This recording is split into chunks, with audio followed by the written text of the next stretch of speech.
یہی ہو رہا ہے. آج کے جو نوجوان ہمارے بچے ہیں، نوجوان ہمارے بھائی ہیں، کالج میں پڑھنے والے، اسکولوں میں پڑھنے والے، وہ غیر مقلدیت کی طرف زیادہ جا رہے ہیں. وہ کسی کی تقلید نہیں کرتے. غیر مقلد اسی کو بولتے ہیں کسی کی تقلید نہ کریں. شمع نیازی ایک ایسا فرقہ ہے جو معاذ اللہ رب العالمین اللہ کو نہیں مانتا، اللہ کو نہیں مانتا ہے. ان سے جب سلام کرو تو کہتے ہیں مالک، ان سے کہو السلام علیکم تو کہتے ہیں مالک. مالک ہے، مالک ہے، پتہ نہیں کون سا مالک ہے ان کا. ہمارا تو اللہ ہے، اللہ رب العزت ہے، پروردگار عالم ہے.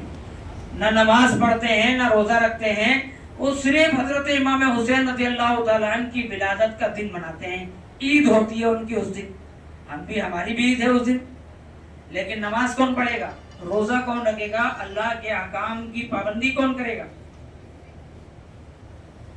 شمع نیازی جو کلکتہ میں ان کا سب سے بڑا گروپ ہے شمع نیازیوں کا. شمع نیازی یہ شیعہ سے نکلا ہوا ایک فرقہ ہے. ایسا مانیے کہ اسی کا بچہ ہے، شیعہ کا بچہ ہے. شیعہ سے 30 فرقے نکلے ہوئے ہیں. کتنے؟ شیعہ سے 30 فرقے نکلے ہیں. اب جتنے بھی نکلے ہیں سب کا باپ شیعہ ہے، سارے اس کے بچے ہیں. ایک بچے کا نام ہے شمع نیازی.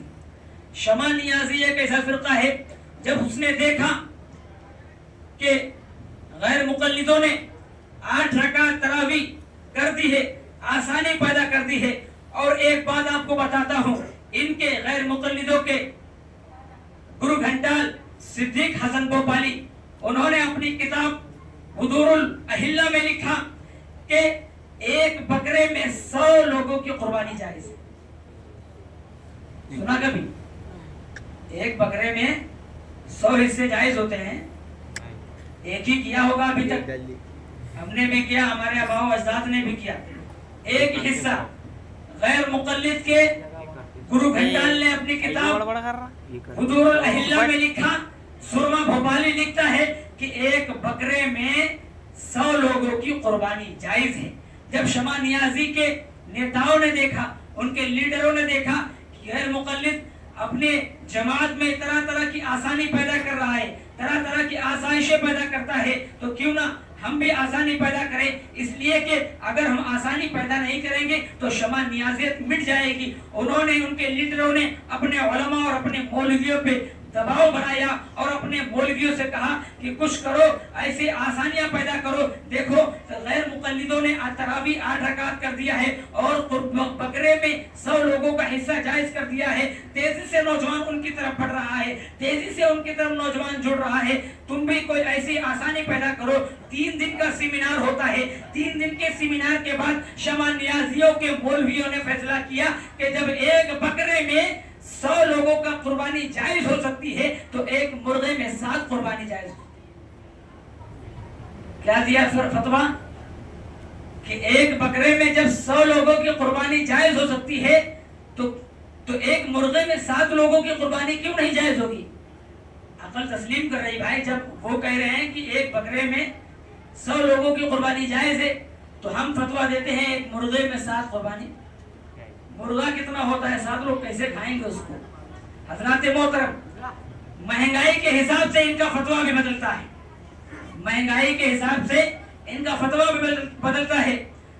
اور نماز پڑھنا ہوا تو گھٹا دیا اور گوشت کھانا ہوا تو بڑھا دیا. کہا کہ قربانی 3 دن نہیں 4 دن ہے. کیا کہا؟ قربانی 3 دن نہیں 4 دن ہے. صحابہ کرام سے لے کے جلیل القدر صحابہ کرام سے لے کر اب تک قربانی ہم مسلمانوں نے، امت مسلمہ نے 3 دن مناتے ہوئے آئے ہیں اور مناتے رہیں گے. انہوں نے نماز پڑھنے کے لیے جب نماز پڑھنے کی باری آئی تو گھٹا دیا اور گوشت کھانے کی باری آئی تو بڑھا دیا. کہا کہ قربانی 3 دن نہیں 4 دن.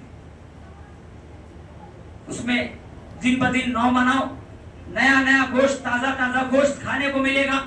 تو انہوں نے قربانی 4 دن کر دیا. حضرات محترم، نبی پاک صلی اللہ تعالی علیہ وسلم کی حدیث ہے کہ پل صراط کے نیچے جہنم ہے. اور حضرت روایتوں میں آتا ہے نبی پاک صلی اللہ تعالی علیہ وسلم ارشاد فرماتے ہیں، حدیث پاک ہے، نبی پاک صلی اللہ تعالی علیہ وسلم کی فرماتے ہیں سمون دہایاکم فإن هذا على الصراط مدایاکم، کہ قربانی موٹے اور فربا جانور کی کرو، قربانی موٹے اور فربا جانور کی کرو، اس لیے کہ اسی جانور پہ بیٹھ کر کے تم کو پرصراط پار کرنا ہے۔ یہ کہتے ہیں کہ ہم حق پر ہیں۔ نبی پاک صلی اللہ تعالی وسلم کی حدیث ہے کہ قربانی موٹے اور فربا صحت یاب جانور کی قربانی کرو، کیونکہ اسی جانور پر بیٹھ کر کے تم کو پل صراط پار کرنا ہے۔ سمون دہایاکم فإن هذا على الصراط مدایاکم، قربانی موٹے اور فربا جانور کی کرو، کیونکہ اسی پہ بیٹھ کر کے تم کو پل صراط پار کرنا ہے۔ اور نبی پاک صلی اللہ تعالی علیہ وسلم کی ایک حدیث اور ہے کہ پل صراط کے نیچے جہنم ہے۔ تو ذرا غور کرو، دونوں حدیثوں کو ملا دو اور دونوں حدیثوں کو سامنے رکھو۔ ایک اس حدیث کو کہ قربانی موٹے اور فربا جانور کی کرو، کیونکہ اسی پہ بیٹھ کر کے تم کو پل صراط پار کرنا ہے۔ دوسری حدیث یہ کہ پل صراط کے نیچے جہنم ہے، اور ایک دونوں حدیثیں یہ سامنے ہیں، آپ کے سامنے ہیں، آپ اس کو ملاحظہ کریں۔ اور ایک طرف ان کے فتوے کو پڑھیے، کیا کہتے ہیں کہ تراویح، کیا کہتے ہیں کہ ایک بکرے میں غیر مقلد کا فتویٰ ہے کہ ایک بکرے میں 100 حصے جائز ہیں، اور شمانیازی کا کہنا ہے کہ ایک مرغے میں 7 حصے جائز ہیں۔ تو میرے آقا کی حدیث ہے کہ قربانی موٹے اور فربا جانور کی کرو، اسی پہ بیٹھ کر کے تم کو پل صراط کو پار کرنا ہے۔ دوسری حدیث ہے میرے آقا صلی اللہ علیہ وسلم کی کہ اسی پل صراط کے نیچے جہنم ہے۔ تو ذرا غور کرو مسلمانوں، جب ایک بکرے پہ 100 غیر مقلد شخص سوار ہوں گے اور ایک مرغے پہ 7 شمانیازی سوار ہوں گے تو بکرا بھی وہی الٹ جائے۔